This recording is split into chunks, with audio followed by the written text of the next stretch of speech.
Ukraine's president on Saturday commemorated the millions of people who died from 1932 to 1933 during what some call a Soviet-engineered genocide. Soviet leaders refused to acknowledge the famine. They also confiscated grain supplies and prevented travel to find food. Mr. Poroshenko said the tragedy, known as Holodomor, would have never happened if Ukraine had been an independent, democratic country.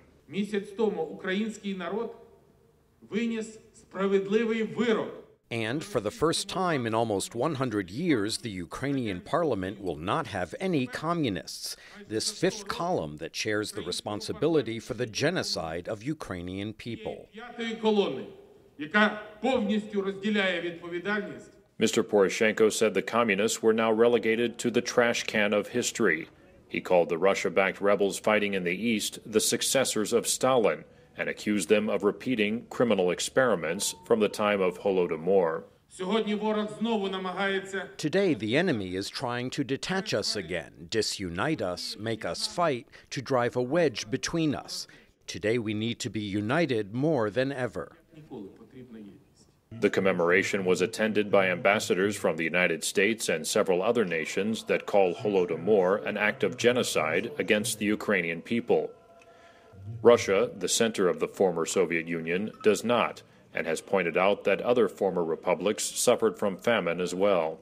Most Ukrainians, like Nina Marchenko, had relatives who died during the 2-year period. My family has also suffered. I was born in '56, but I don't remember my grandmothers and grandfathers, especially my grandmother Christina, who died in '33. They died during Holodomor. Saturday's event marked the first state-sponsored public commemoration of the tragedy in years. Former President Viktor Yanukovych, who was ousted earlier this year, toned down previous ceremonies in support of the Kremlin line.